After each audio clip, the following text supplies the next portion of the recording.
Texas A&M University freshman Miranda Radder crashed her Acura SUV into the back of a parked police car in the fall of 2016 in Bryan, about 100 miles north of Houston. Bryan police officer John Sartella had responded to a domestic disturbance in the area when he saw the 19-year-old collide with his vehicle hard enough that the airbags were deployed. Upon approaching the teen, Sartella noticed that she had an unclasped brassiere and was in the midst of putting on a black blouse. When asked why she'd been topless behind the wheel, Radder claimed that she'd previously sent a Snapchat selfie to her boyfriend while stopped at a red light. Radder admitted to drinking wine at a friend's house before she got in her vehicle and headed back to campus. An open bottle of wine, which was 3/4 empty, was found in the young woman's vehicle. Radder failed a field sobriety test, after which she was taken to St. Joseph's Hospital to have blood drawn. She was subsequently booked at Brazos County Detention Center after being charged with driving while intoxicated with an open container and issued a citation for a minor in possession of alcohol. Number 7. Colorado driver. In the spring of 2023, the Springfield Police Department in Colorado performed a traffic stop on a driver going 50 miles per hour in an area where the limit was 30. Once the vehicle had come to a halt in full view of the officers, the unnamed driver switched positions with his dog and placed the pet behind the wheel. He then came out to the vehicle's passenger side and claimed he hadn't been driving. When questioned about drugs or alcohol, the driver tried to run away, but was caught within 20 yards. He was taken to Baca County Jail on charges of driving under the influence of alcohol and/or drugs, speeding, and resisting arrest. News of the incident generated a plethora of memes online, most of them containing images of dogs stating their innocence. Commenters pleaded for the release of official videos from the incident, but as of mid-May of 2023, the police stated that they wouldn't yet make public dash and body cam footage. Number 6. Trevor Heitman. On August the 23rd of 2018, the parents of Trevor Heitman, a popular YouTuber known as McSkillet, spoke to San Diego police, telling them that their son was in the midst of a mental health crisis. Reports indicated that the 18-year-old had threatened to harm his mother and that he was screaming, paranoid, and delusional. Body cam footage of the parents' interaction with the police was released in 2020. Heitman's father pleaded with the officers to remove the teen from their home and take him to a mental health facility. Psychiatrist Dr. Mary Rusher, a family friend, arrived at the scene and told the police that Heitman was clearly experiencing a psychotic episode and that he should be placed on a psychiatric hold. The officers, however, claimed that removing Heitman from the home would be a violation of his civil rights and that they couldn't do anything. The teen's mother expressed fears that someone was going to get hurt. The officers left, but a few hours later they were once again called to the home. Heitman's parents told the responding units that they tried to block their son's path with their own vehicle as he was trying to leave the home in his 2015 McLaren 650S. Their concerns stemmed from the fact that the teen had previously admitted to driving the supercar at high speed in areas typically limited under 30 miles per hour. The teen rammed the McLaren into his father's car and sped from the driveway. He went to the Ashley Falls Elementary School in Carmel Valley, where he drove through a fence and then through an unspecified item, shattering a window. Fortunately, classes weren't held at the time. Heitman then sped down Interstate 805 at over 100 miles per hour. He at one point lost control of the McLaren and swerved into the wrong side of the road. The teenage driver collided with a 2010 Hyundai SUV driven by 43-year-old Eileen Pizarro, who had her daughter, Ariana, in the passenger seat. The impact produced a fiery crash in which both vehicles were mangled and the 3 occupants killed instantly. 8 other people were injured in the incident, which occurred near the Governor Drive exit at around 4:30 p.m. The Pizarro family sued the Heitman estate, the city of San Diego, and the county of San Diego for their failure to recognize that the teenager was having a psychotic break. Heitman's family also sued the city of San Diego, the county of San Diego, and the psychiatric emergency response team on the same basis. Number 5. Amado Vidari. Law enforcement in Houston, Texas, attempted to pull over a driver who was speeding on Parker Road. In late February of 2018, Amado Vidari, aged 33, refused to stop and engage the police in an 8-mile chase, during the course of which he ran other vehicles off the road while speeding through traffic signals and stop signs. Vidari accelerated to over 80 miles per hour as the pursuit unfolded. He then reached a curve in the road near Hall's Bayou, crashed into a bridge side rail, and his car became airborne. It flew 15 feet into the air and burst into flames before landing in the bayou. Rescuers made their way through waist-deep water trying to reach the man. They were unable to get to him in time as Vidari's gas tank exploded. The 33-year-old, whom the police believed was intoxicated at the time, was killed in the fiery crash. Vidari's family couldn't provide any insight into why he'd refused to pull over, aside from his sister saying that he didn't like cops. Number 4. Incident in Derbyshire. On July the 30th of 2023, surveillance cameras near a property in Littleover, Derby, England, captured the moment that a Mercedes-Benz A-Class violently crashed into a standalone garage. The vehicle, driven by a 19-year-old whose identity wasn't revealed, struck a brick pillar from the driveway entrance before it spun uncontrollably and smashed into the building. The impact completely destroyed the vehicle's front end and obliterated nearly half of the garage. 3 teens, including the driver, emerged from the smoking wreck. News outlets reporting on the incident would note that they'd cheated death, as all 3 were taken to the hospital and only treated for minor injuries. Homeowner Sunita Singh was present at the residence with her daughter at the time of the crash. She later told the media that, in spite of the damage to her property, her main concern was for the people in the vehicle, describing their survival as a miracle in itself. No arrests were reported in the incident's immediate aftermath. Number 3. Ramon Santiago Garcia. In mid-August of 2023, a Florida teenager was arrested at a Haines City home after having previously caused a high-speed crash in Davenport. An officer from the Florida Highway Patrol was performing stationary radar speed enforcement on Ronald Reagan Parkway near Champions Gate Boulevard when he was passed by a 2015 red Ford Mustang. The car was going nearly 80 miles per hour in a zone where the limit was 40 miles per hour. The driver would subsequently be identified as 18-year-old Ramon Santiago Garcia. As the trooper turned on his emergency lights and started pursuing him, Santiago Garcia switched off his lights and sped off into the dark, disappearing from the trooper's sight. Upon reaching the intersection of Ronald Reagan Parkway and Pine Tree Trail, law enforcement discovered that the Mustang had slammed head-on into a Nissan Pathfinder. The fronts of both cars were obliterated by the impact, and the Nissan's occupants, 2 women in their early 20s, were taken to a local hospital in serious condition. Santiago Garcia had reportedly fled the scene on foot, along with one of the Mustang's passengers, while a second passenger was found in the back of the vehicle and taken to the hospital. Santiago Garcia was charged with reckless driving causing serious bodily injury, fleeing with disregard to causing injury or death, and leaving the scene of a crash involving serious bodily injury. Number 2. Stephanie Duncan. On the evening of May the 11th of 2018, officers from the Riverside Police Department in Illinois were called to a 2-vehicle crash at Barry Point and Berlin Roads. They found 23-year-old Stephanie Duncan, who was injured and still inside her vehicle after a head-on collision with another car. Officers noted that the young woman smelled of alcohol. Witnesses reported that Duncan had been traveling northbound on the Barry Point Bridge. She crossed over the bridge, driving in the wrong lane at a high rate of speed and seemingly unable to control her car. Duncan continued dipping in and out of the wrong lane until she cut a curve and slammed head-on into an oncoming vehicle. The second driver was treated by paramedics at the scene, while Duncan was taken to Loyola Hospital in Maywood. She agreed to a breathalyzer test while at the medical facility, and her BAC was found to be 0.240, whereas the legal limit in Illinois was 0.08. She was arrested and charged with drunk driving,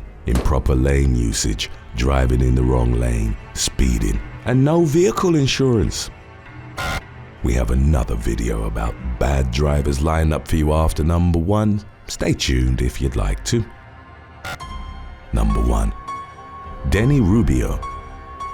Chicago teenager Amelia Mazaikis was driving her boyfriend of 3 years, Deshaun Tudela, to work on June the 10th of 2023. The recent high school graduates, both aged 18, were in the middle of a Rolling Meadows intersection when 32-year-old Denny Rubio sped through a red light and broadsided them. The collision was captured on surveillance cameras, and the footage showed Mazeikis' vehicle being pushed and slammed by Rubio's truck into another vehicle. The teens were both killed in the crash. Rubio's truck ended up in a ditch and an altercation ensued when he was approached by responding law enforcement. The shirtless man tried to grab a pistol from one of the cops and was able to remove 2 magazines from them before he was subdued through the combined effort of 9 officers. He was found to have sustained only minor injuries in the crash that ended Mazeikis and Tudela's lives. At the time, Rubio was on probation for a 2022 weapons charge. He was taken to a local hospital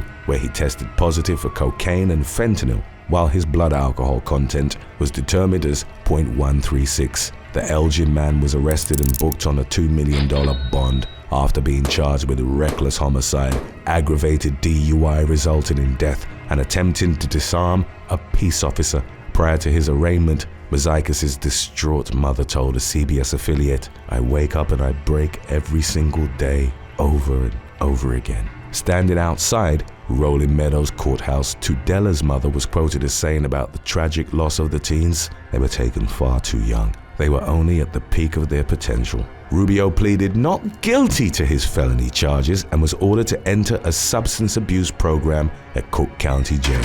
He was to be expected back in court on September the 11th of 2023. Number 7. Udell Burner. 38-year-old Maryland woman Udell Burner was arrested for running over and killing her boyfriend in August of 2022. Law enforcement in Brandywine responded to reports of a person trapped underneath a vehicle outside of a Floral Park Road home on the evening of August the 20th.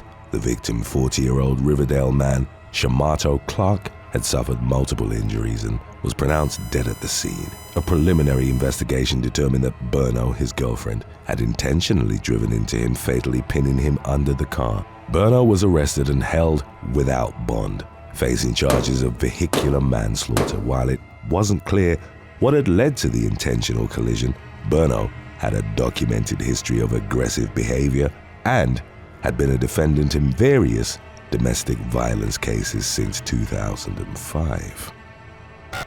Number 6. Karen Reed.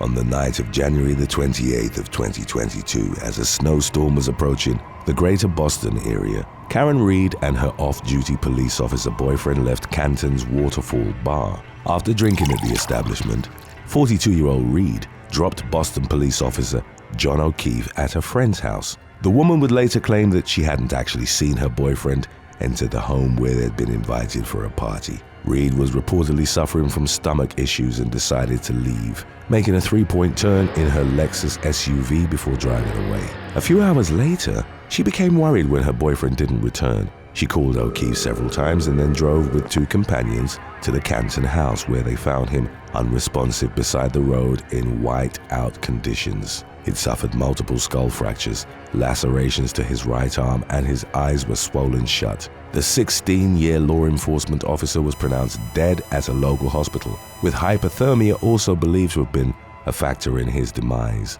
Reed was reported to have repeatedly told the first responder at the scene, "I hit him," by which she meant that she'd backed her car into him. She was arrested on suspicion of manslaughter, which was later upgraded to second-degree murder. A friend reported that at an earlier time, an intoxicated Reed had questioned aloud whether she may have struck O'Keefe, claiming that she couldn't remember the night before. When police found her SUV outside her parents' house in Dighton, it had a shattered rear light and scratches on its bumper. A critical piece of evidence consisted of red and white plastic shards found on the ground where O'Keefe had allegedly been hit. The case was ongoing as of the fall of 2022, with Reed's defense arguing that O'Keefe had succumbed to a violent assault and not a car collision, with additional allegations that evidence to support the latter had been fabricated by the police. The prosecution maintained that the car strike had killed O'Keefe, pointing to problems in the couple's relationship and him wanting to end it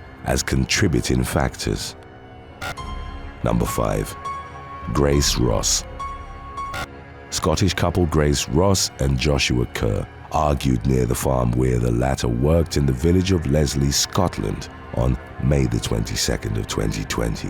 Ross, then in her late teens, had been angry about a cash app on her 18-year-old boyfriend's phone. She suspected that the teen, who she later described as the love of her life, was hiding things from her, but her beliefs would ultimately prove to have been unfounded. Ross grabbed Kerr's phone, then got back in her car and accelerated sharply as she tried to perform a 3-point turn on the narrow country road. Ross was traveling less than 3 miles per hour before she hit her boyfriend. Kerr fell under the vehicle with one of its wheels going over his lower half and leaving a tire mark on his pants, and the other running over his head, inflicting a critical skull fracture. Ross was distraught in the immediate aftermath and tried to help her boyfriend before calling the emergency services. She pleaded with responding officers to let her give Kerr one last hug, but the request was denied. Kerr succumbed to his injuries and Ross was arrested on a murder charge, which was later changed to causing death by dangerous driving.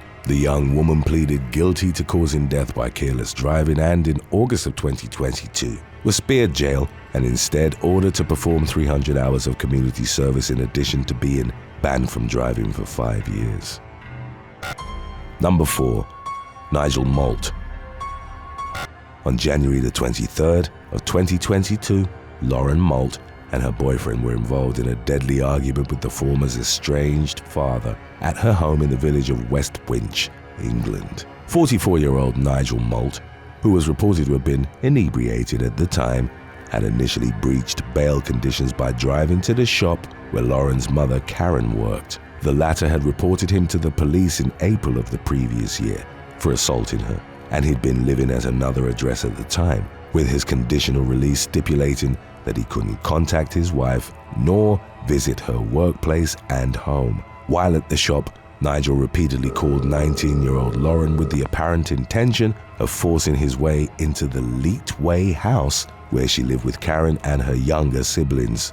Lauren eventually answered, and Nigel drove to the address where, upon his arrival, a confrontation ensued involving Lauren's boyfriend, Arthur Marnell. Nigel tried to attack him with a crowbar and became enraged when his daughter intervened and told him to go home. Marnell escaped the attack unharmed and Nigel started speeding off in his black Mercedes. He then suddenly backed up the vehicle, struck Lauren and drove over her. Nigel briefly stopped before driving forward and running his daughter over again, causing further crushing injuries to her head, torso, arms and legs. Nigel exited the Mercedes, grabbed Lauren and placed her in the passenger's side footwell. Several residents witnessed the incident, one of whom recorded him saying, "Don't call the police." Nigel called Karen to say that her daughter was dead and that he was bringing her over to her workplace. CCTV footage from the shop would show Karen trying to comfort Lauren before Nigel